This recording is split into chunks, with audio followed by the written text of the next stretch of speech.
Hey everybody, Nikki Burnett here with Taste Life Nutrition. I haven't seen you in a while, so good. Hope everybody's having a wonderful 2018. I'm here with Fran Gallagher, and we recently talked about bad habits. So thought we would talk about some good habits to have for a healthy mind and a healthy body. So, I don't know, do you want to start? Do you want me to start?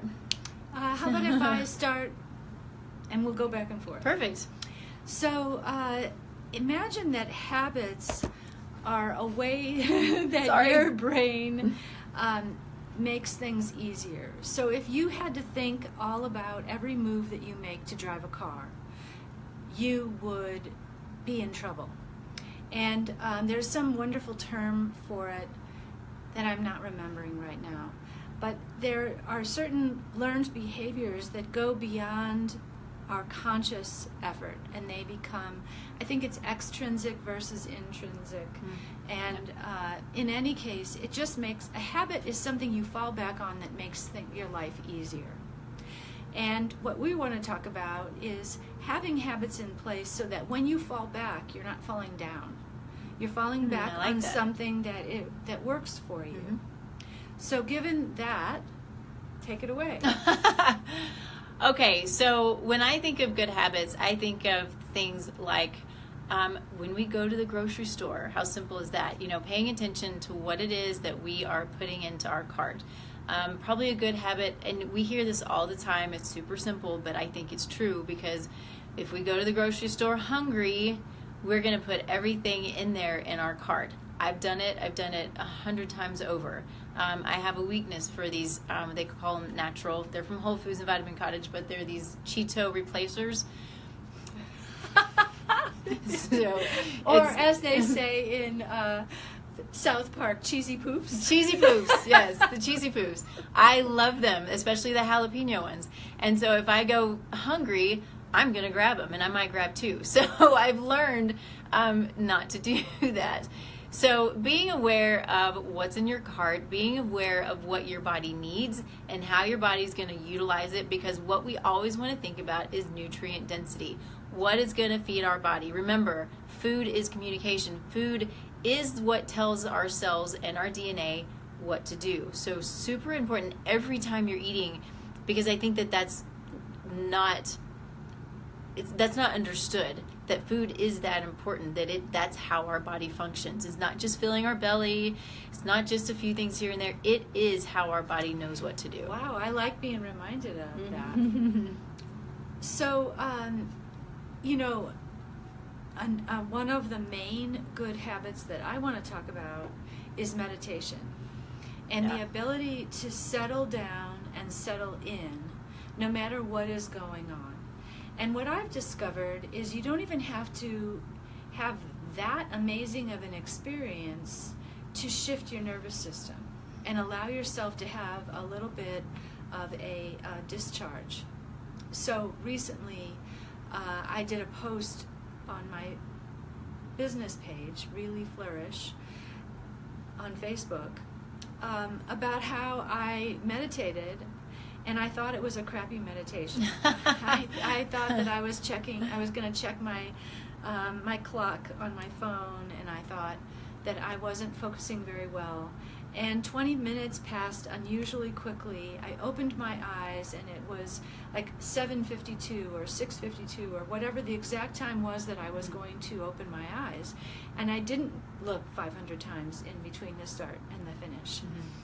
Another quick story is that I got some bad news last Thursday night, but it was right before I fell asleep, and I didn't really let it in until the next morning, which is kind of amazing. I don't know quite how that happened. But I let it in the next morning, and I ended up being a wreck, and I had to go to the dentist for a cleaning.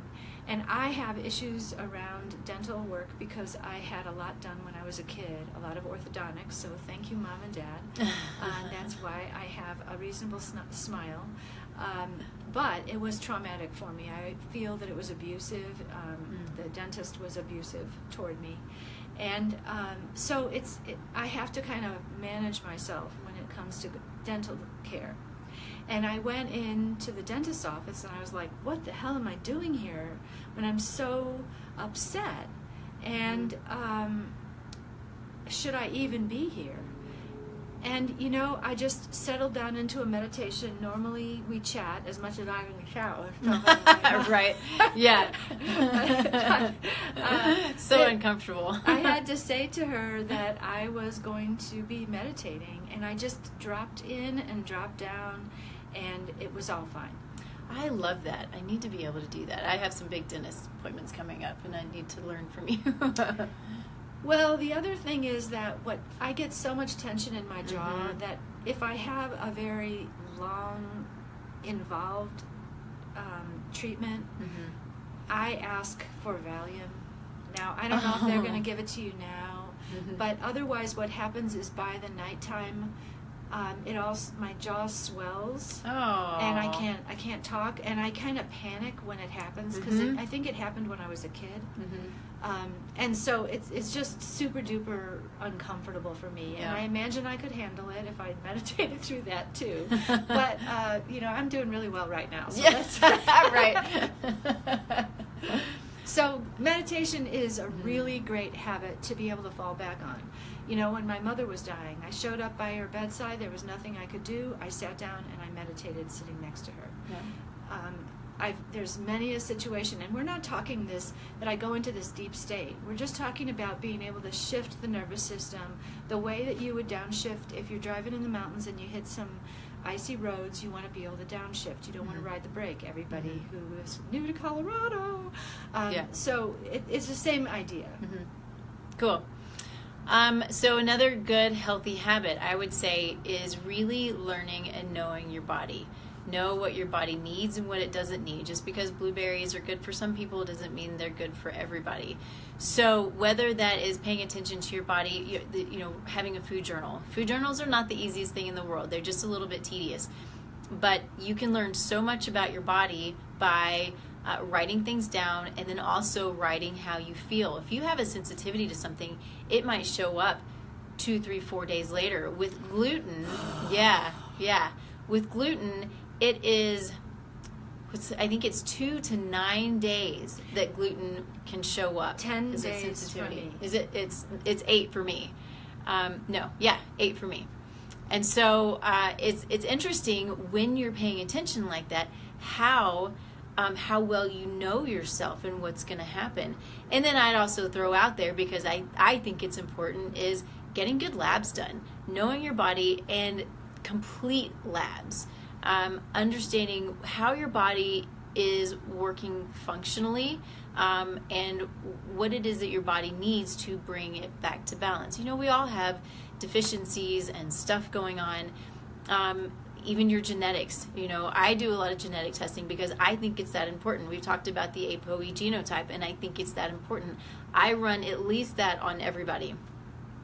So that can just give you a lot of information. I don't need to rehash it, but a lot of good information, knowing your genetics, knowing what your markers are telling you, if you have inflammatory markers, and then what your sensitivities and your allergies are. So I think it's really important to know your body as well as you can, and if you're having trouble doing it yourself, then reach out to somebody that can help you, somebody that you trust. Well, I want to stray into your territory for a moment. Please do. So I remember the very first protein bar that I knew about. I'm not remembering the name of it, but the guy wrote a book and then had follow-on products. And in his foreword, he said that he had worked in the chemotherapy industry creating chemotherapy agents. And they have to do all kinds of things because chemotherapy agents are actually poisons. So they have to do things that will allow this horrible poison to be able to be put into your body. So it's got to be buffered and fixed so it doesn't burn the veins or various things like that. It's no fun, that stuff.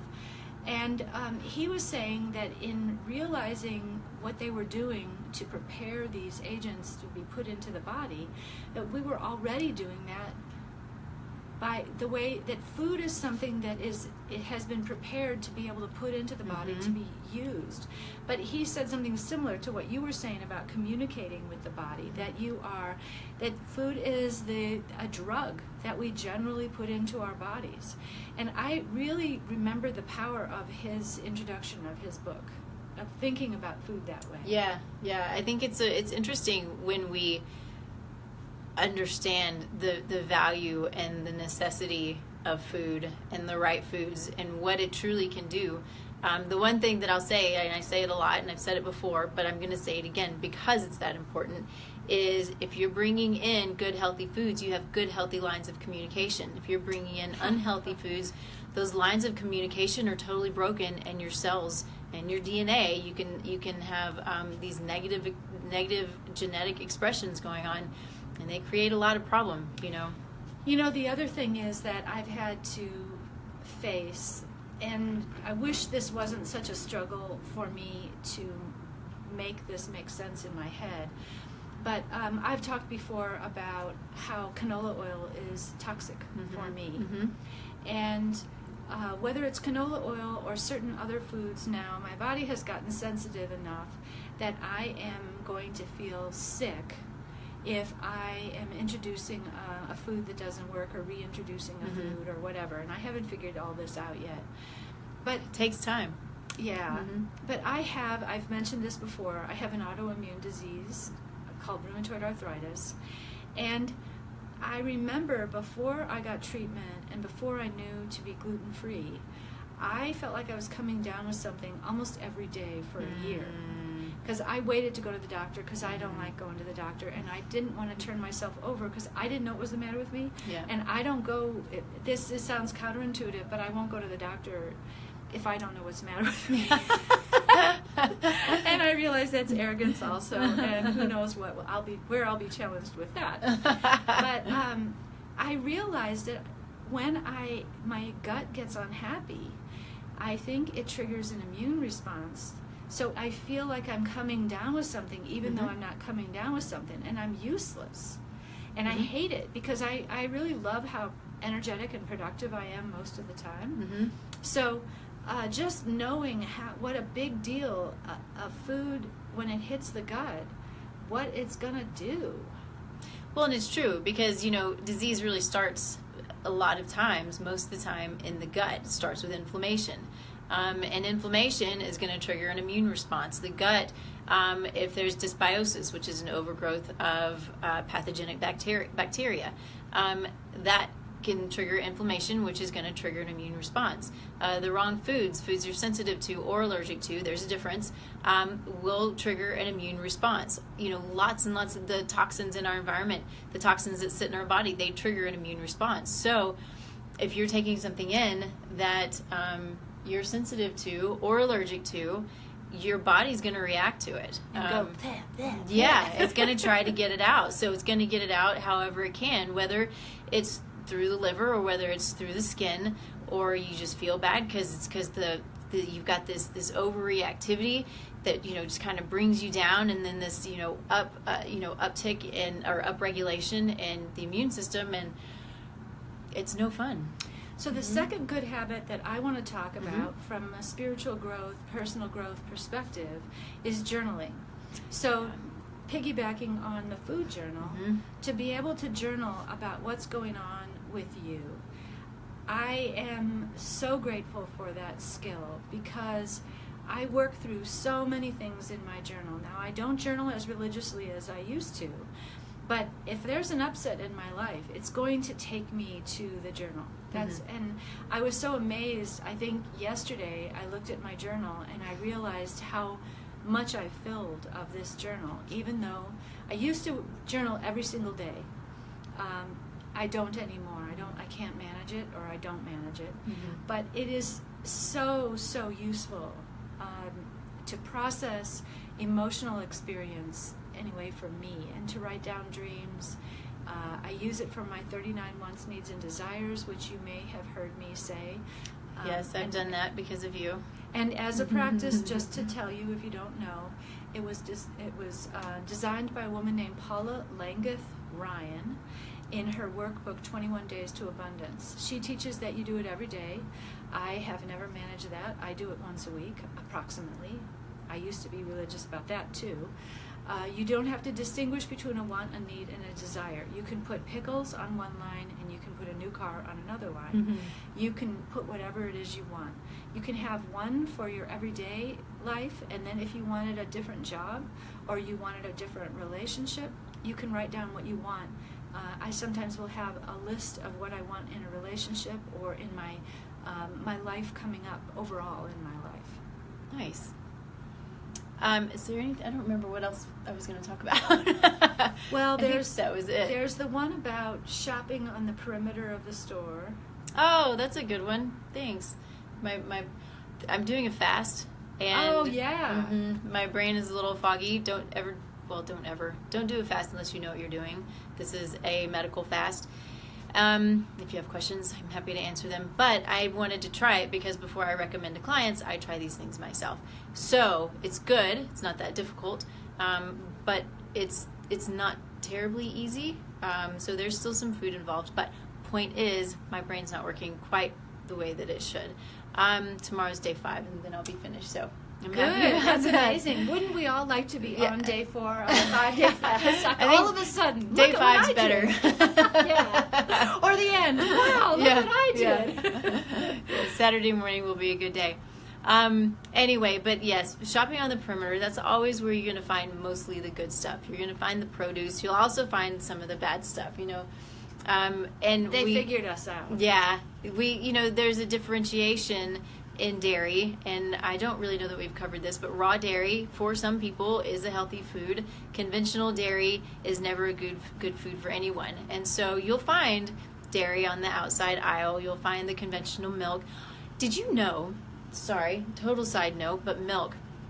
So we have pasteurization, which is the heating and the killing of all of the good stuff, the bacteria, the healthy bacteria, the enzymes in the milk. And the bad. And the good and the bad, but there's really no bad. I mean, I used to drink raw milk all the time. Oh, yeah. I had a raw milk share. Raw milk is a healthy food for some people, not for everybody. And raw cheese. There's raw cheese, too. If you're going to eat cheese, I would say go eat a good grass-fed raw cheese. Anyway, back to the milk. The pasteurization is one thing, but what they do, if you've heard of homogenation, do you know what this is?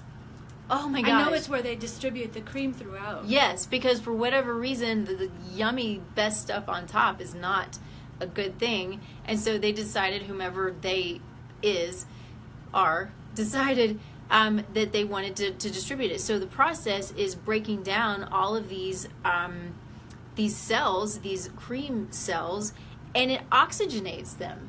So creating milk that's been homogenized is potentially a carcinogen because it oxidates. Yes. I was blown away. It's been years that I learned that. But so, we've got to be so careful with our food. But milk is often, and dairy is often on the outside aisle. So, and I've seen beer on the outside aisle. Yeah. Probably not always the most healthy thing in the world. But all of your produce, go to in bread. Sorry, I'm getting a little off, but you see bread on the outside aisle sometimes too. Not gonna give you good nutrients. Even gluten-free bread, if you're gluten-free, it's not nutrient density. It's not really feeding you. It's just something fun to eat.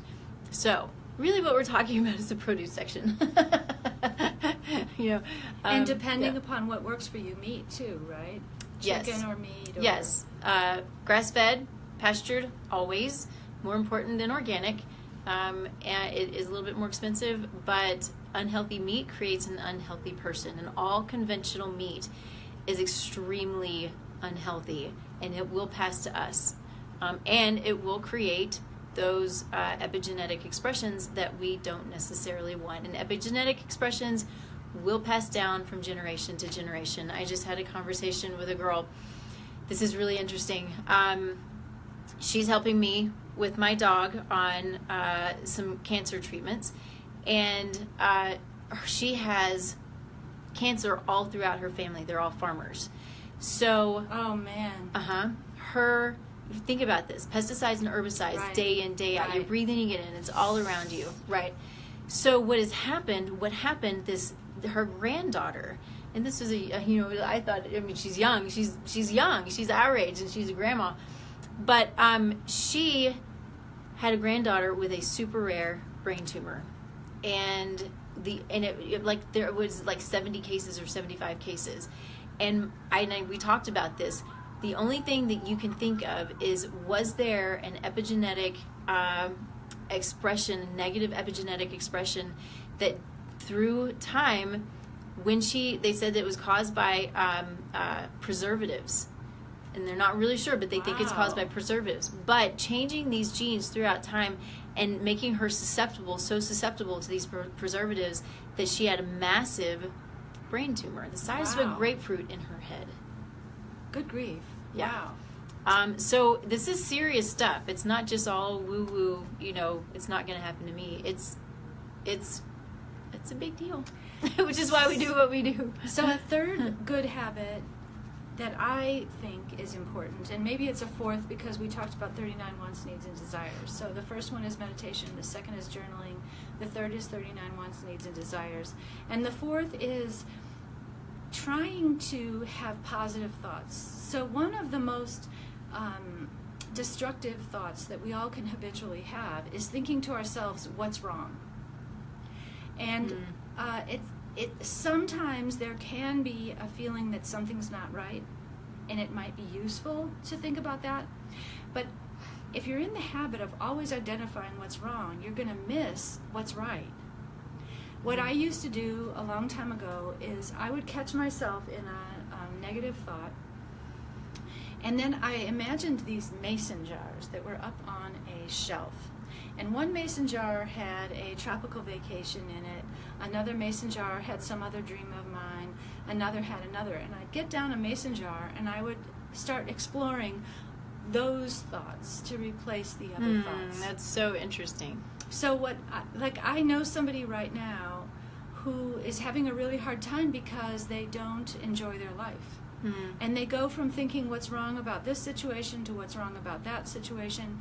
And yes, sometimes you're going to have to think about what's wrong, but please take time to think about what's right also. Yeah, that's a really good point.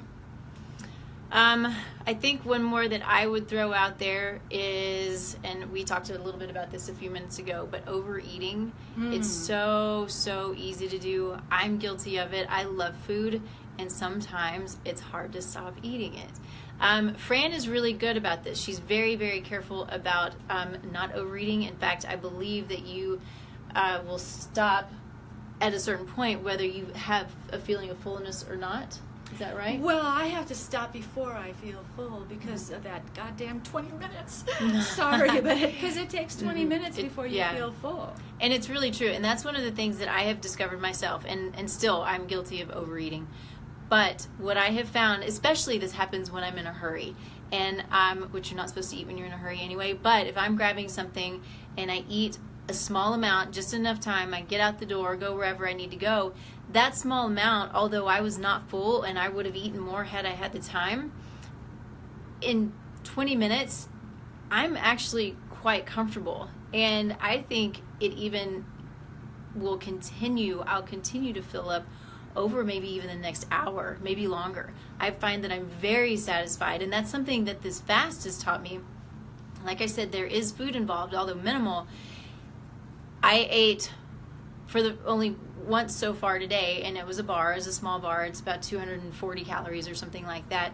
And I ate it at noon, so I went to eat after noon. But and so I don't know what time it is. It's a couple hours later, and I'm actually very comfortable. So wow, that's a hell of a bar. Yeah, it's just nuts mostly. It tastes great, but understanding what your body needs and what you need to feel comfortable, because we don't need to eat as much as we eat. We get these big, huge plates of food, and it's probably enough to feed the whole table. It's true, and I'm a little bit of a maniac about not wasting. I grew up without enough food, and I'm a maniac about it. And for a little while, I worked for a catering company a few years ago, And the amount of food that people would heap on their plates and then waste and throw away, I found that really awful. So. Yeah, I know. I don't like that either. I wish we could just give it away. So many people could use it. Or if we could take what we think we're going to eat. So one of the things you're going to have to be careful about that, I think, is that we have to reduce the amount of food as we age. I can't eat, I've been noticing, and I don't want to sound highfalutin or whatever, but lately I've been having some trouble with my gut, and my body hasn't been feeling good. And on a day like that, I eat probably in a whole day what I used to eat in a single meal. And I don't want to sound like I'm tooting my own horn. It's not that I don't feel good. But I do think we've got to be careful. Like for a restaurant meal, back when I could eat restaurant meals more than I can now, I would eat half and eat the other half at lunch the next day. Yeah. So for my last habit that I want to talk about is some kind of exercise, and even the joys of walking, because we can literally walk our troubles away. We can leave them behind. And it's so important. What I wonder about is when I read someone's energy, I'm wondering if what I'm picking up is I'm going to call it the clarity of their lymph. So the blood vessels have a pump. The circulatory system has a pump, which is the heart. The lymph vessels, if you look at one of those images of a human and you see red vessels and blue vessels, the blue vessels represent the lymph.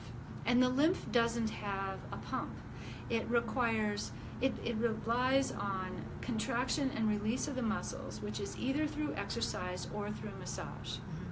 And there are different exercises, you can look this up, that will change out the lymph in different periods of time. So the most efficient exercise for changing out the lymph, back when I was reading about it, is jumping on a mini trampoline, which is a super duper boring thing to do. It's a great thing to do, though. It is great. And I've had people, I have a rebounder, and people have recommended I keep threatening to get one. I haven't done it yet. Well, I sometimes will listen. I don't use it as much as I should, but I will listen to podcasts, and I do weights on it and stuff. I sort of kind of screw around. I don't do the greatest, it's not the most well thought out exercise program, believe me. But it changes out the lymph in 20 minutes of jumping on the. You have a ladybug. No, it's a ladybug. They live in this room. They come through. I love the it. duct or something. That's don't know. awesome. It's of a all bugs office. to have. Ladybugs are great. So every exercise is going to have a different level of efficiency in changing out the lymph. And I think that it may be that when we change out the lymph, we are feeling more vital, and I'm picking that up. So I don't know for sure. But it's interesting. That's interesting. Yeah, so walking is required. At minimum, walking is required because your calves contracting push, and it's against gravity, so push the lymph up. Oh, well, I have a date with a friend to walk when I leave here today. Good. So I'm so glad. Well, that's it for me.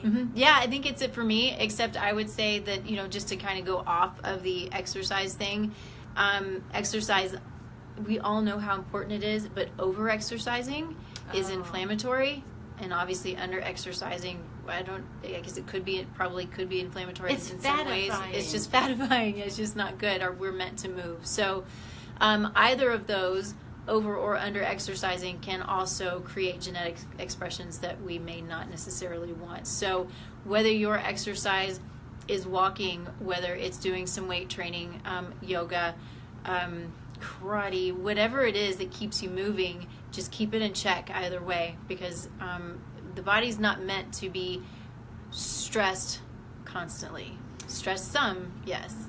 All right. Well, this is so fun to do this with you, Nikki. I know, it's always great. Yep, thank you. If you have questions, put them below. Let us know. We're here to chat and to talk it up and to educate, and we want to help in whatever way we can. So thanks, everybody. We'll see y'all later. Bye.